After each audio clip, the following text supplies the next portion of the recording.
She never had a name. And Tro Elman, I was best man in his wedding later on.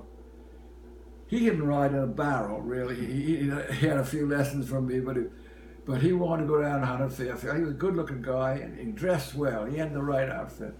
And I remember coming down to the first or second fair, Tro with the big brown mare, she could tell, but she had never learned to stop, you know. She had a mouth of iron.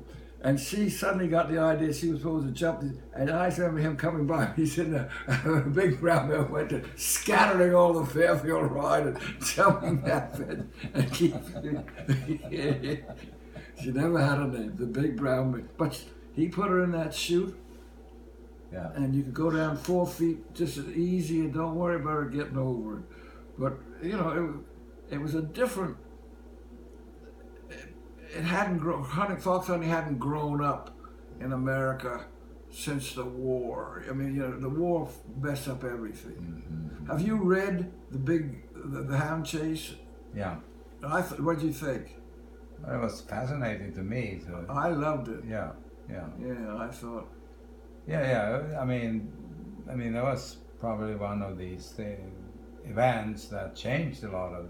Oh, it did. Fox hunting. It brought the word around here. Put this area on the map. Yeah. So how did you then? So at Thanksgiving, it got cold. If we got past Thanksgiving, we were lucky. Moshe Keefe put the horses away, and we stopped hunting. But then we didn't want to stop hunting, right. So we started going down to Unionville, and then. We couldn't get into Orange County was very difficult to get an invitation to, but Charles Turner. Yeah, who was running the show? So what year was this roughly? I don't know. This one may be in the 50s? 59, 58, something like that. And Charles Turner was master, and it was just Skinker it was possible to get pretty hard to get an invitation. But his third aunt was a Ravenel, and my mother's second cousin was a Ravenel, something like that. So I wrote him a letter, and I just said I'm from Charleston, and my mother's a Ravenel, and is there any chance we could come hunting? And he said yes. So I'll never forget our first hunt. It was. Do you know Butter Strother's place, Texas Farm? Sure. Well, it was on the paved road outside of that driveway at Texas Farm. Mm-hmm. Why the van didn't pull up into the farm, I don't know, but the van was parked on the side, the hound truck was. Mm-hmm. And we got out, we were very well dressed, but one of the people with us was a guy named Ernie Cedar. It was an old Brooklyn family. But he'd been skiing, and he looked as brown as a black person. And the secretary was a guy named Don Patterson, who would come down. He was a cruel, nothing kind of a man, but he wanted to be part of Orange County all his life. He'd been secretary up in Big Hunt up in upstate New York, and he came down and got to be secretary somehow. And he came up to Jim or me or somebody, I don't know, and said, we don't allow black people in the hunt. Really? Wow. Well. And he was just... First of all, Ernie Cedar, you know, was an old Brooklyn, and he was married to Helen Norcross of Norcross Cards, and they could have bought and sold Don Patterson right out of the countryside, you know. But it was so embarrassing. Of course. You know. But that was north against south, right there. Well, it was black against it wasn't. Yeah, but I mean, in New York, probably wouldn't that happen. Do you think? Well, it didn't happen in Litchfield. That's right, sure. right. That's what I'm saying. So it came down to Virginia, and here it happened. Yeah, it happened here. I don't know whether it would have happened in Unionville. We never tried bringing. I mean, I'm just saying that. I think it was more black than white than north. Yeah. You know. But he wasn't. I mean, he was just suntan. Yeah. He looked. he had very sharp features, and having been skiing out in Colorado, he got brown. Really, Yeah. he was. I mean, Tim, when he comes back from Florida, you look at it, he could pass for Indian. Yeah. He gets very brown, Yeah. and he's got those sharp features, and he could pass not for black, but for American Indian or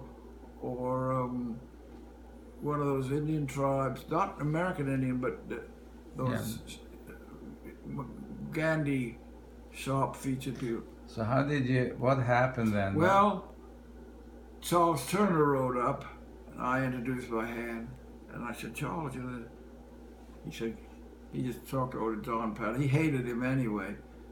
And, I'm master here, and my friend Bill Backer, they're going to hunt, and that was it. Okay. And our problem was those horses, half-bred horses. In Litchfield, the fields are very small. The paddocks are small because the farmers are poor, and they only have 6-8 cows in one paddock. You know what I'm talking about? The field, a big pasture would be what the lands you own across the way. Right. That would be a big, good size. A lot of fences. A lot of jumping, but almost no galloping, cantering, and trotting into the fence. A lot of rocks. You don't want to fall off in Litchfield County. So our horse would get down here, and the first or second time, they saw these enormous fields, and they took off. I mean, you couldn't hold them. They turned into maniacs after, heads up in the air like, and we realized that the type of horse, you couldn't bring these little half-bred, short-necked Western horses down here and just turn them loose. Right. So that was a draw too, to come down here and. Oh yeah, it was great fun. And then Jim Abrams bought Locust Hill. Over here. Yeah, Maggie. Yeah, Maggie Yeah, Bryan. he bought it, just hacking down Segregation Lane with it to Charles. He had a wonderful day. And he said, if that place ever comes up for sale, Charles, let me know. Mm-hmm. 2 or 3 weeks later, Charles called and said that place, Bill Phillips would like to sell it. He's quitting hunting. He's gotten old.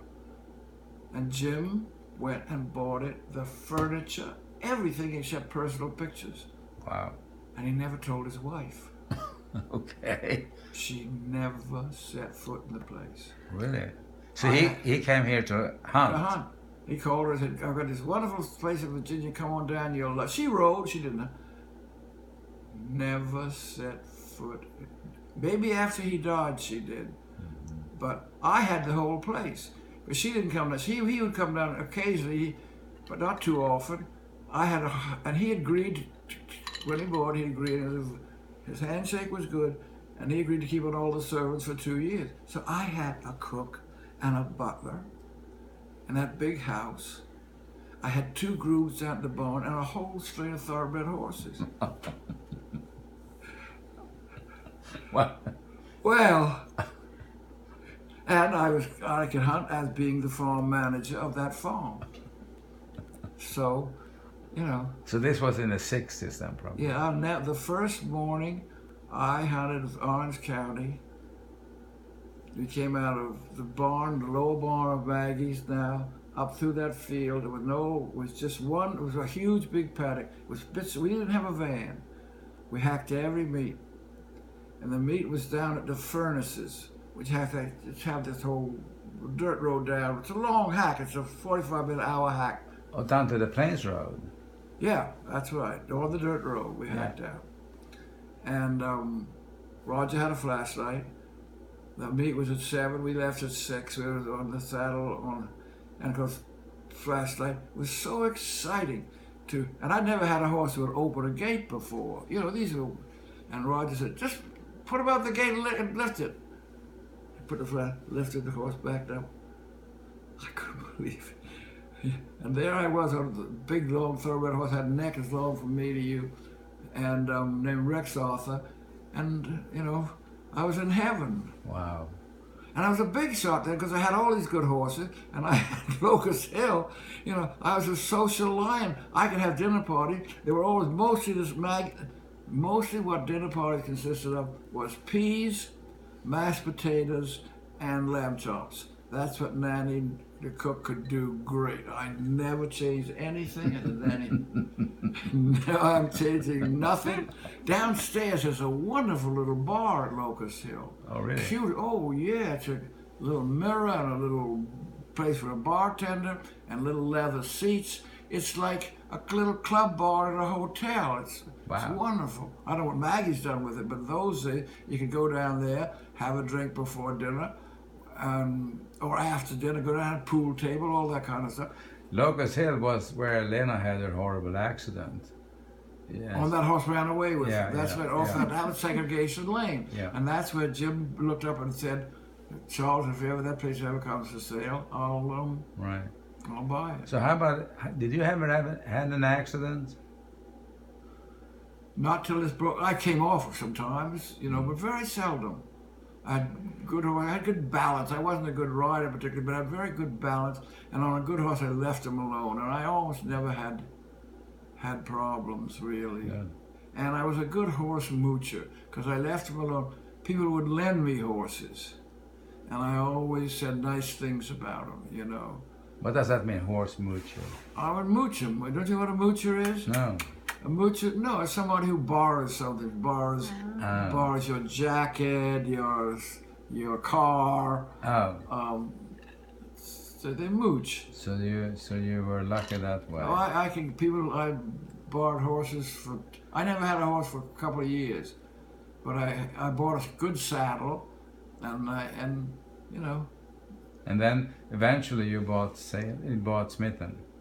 That was a long time later. I rented, when Jim died, I rented a house up in the woods here. I don't know what the name of it now. I rented that a couple of years. And then I bought Glenella. Oh.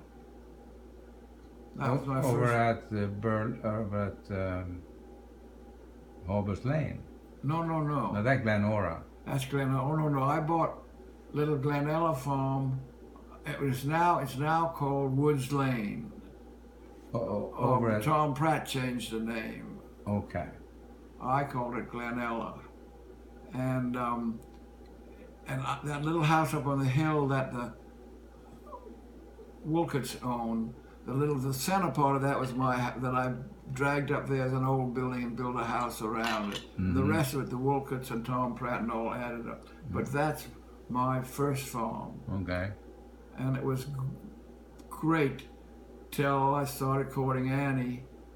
And, it was a bachelor cottage. It was not a woman's cottage. No. So you were going back and forth between New York and here. George Tinner, who had the Lamb's place, Oh. and his wife hunted, and she stayed down here. And George would commute every week, and he had a farm manager who would drive us, and I would supply the martinis and sandwiches. We had a little club sort of going. A guy who lived along the way. When you go into town, just after you pass Gilbert's Corners on your left, it's a big pine forest. Behind that's a grand big house, and Hank, I forget what his name, but he didn't ride. His wife did.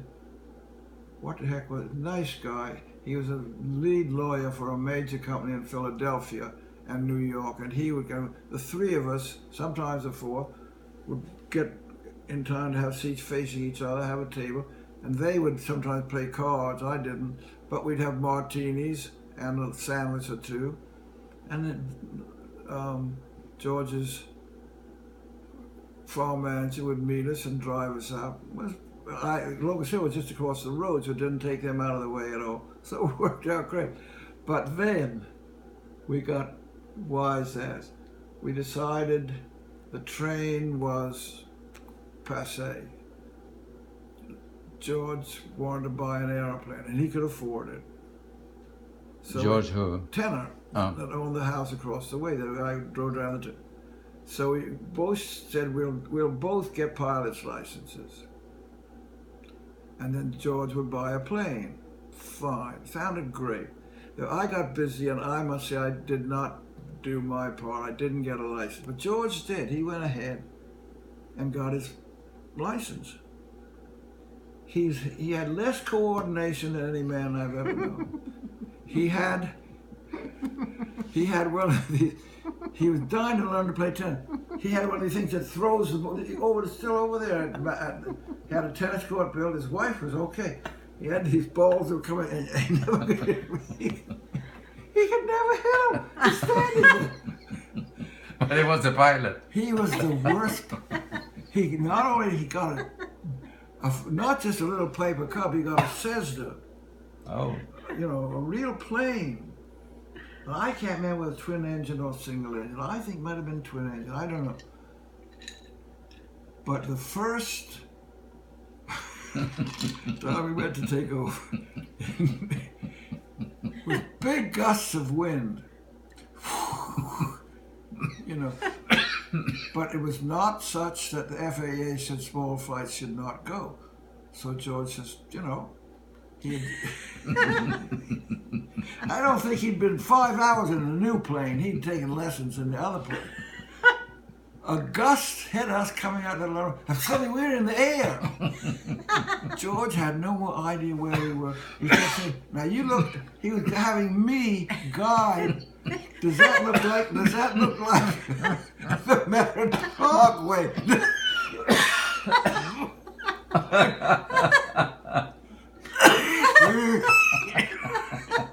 He had navigation. So you were the navigator. But he had navigators in, but he didn't know really how to use them right. Well, it was the scariest ride. We landed okay, you know, rough, but the wind had gone down by that time. And he kept trying to go down by airport. Does that look like Philadelphia Airport? What the fuck? I've never seen Philadelphia Airport in my life. Anyway, we got there. Coming home, the weather was okay. We're circling around over Newark, and they're saying, on the radio's crackling, DC-3 coming through on this runway, Eastern Airlines, something. We didn't know. George said, look for him. He had no radar or anything like that at all. And we didn't know. And they said, you know, so-and-so and so, come on in. He didn't. It was us. But he wasn't ready to come in. And the radio was not working too well. And it was a miracle we ever got down. The next time I didn't go by with him, he crashed the plane. Oh. Did he die? No, just landing down here at Leesburg Airport. He took out the whole, didn't get hurt, took out the whole undercarriage, thank God, and walked away and sold the plane. Never flew again. But he just had no talent as a pilot. So I couldn't get the But license. he was a really good guy, a nice guy, and So he was a good rider too, perhaps. no, it was a terrible ride. He didn't try to ride, just his wife. He didn't try to ride. No, he didn't try to No, ride. No. He just loved the life here in Virginia. Loved walking. He had wolfhounds. Oh. And So when was this roughly? In the 60s as well? 70s? Yeah. What's a wolfhound? That's a big. the biggest of all the dogs. I Yeah. You think. mean like they have in South Carolina? It's the big. I Yeah. think it's the biggest of the dogs. Is Bigger it? than a Great Dane. I think It's so, one of yeah. those big. Like that. Oh, okay. And the third guy in our little club raised them.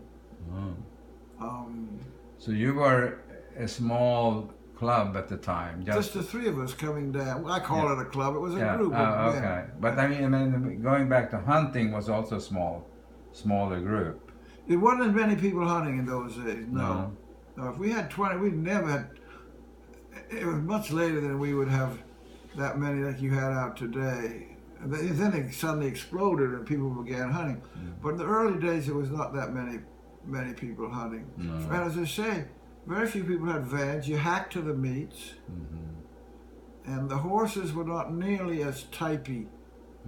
I had the typey good horses because they came with the farm, but a lot of people rode simple little scrub horses, and So where do they somebody keep? get Trow to tell you about the horse what he bought called Possum, that he bought from Charlie Whitehouse. You know, they were little horses. Right. They were good little jumpers. Yeah. Where do they keep the hounds? Same place. Same place. Oh, So no, who not nearly. bought that place then? Oh, the hounds came down. You read it in that book. Yeah. The hounds came down from Orange County, New York. Oh yeah. Okay. Yeah. May I be impertinent and ask, do you have a tiny bit of ice cream? I Let's see if we have any ice cream.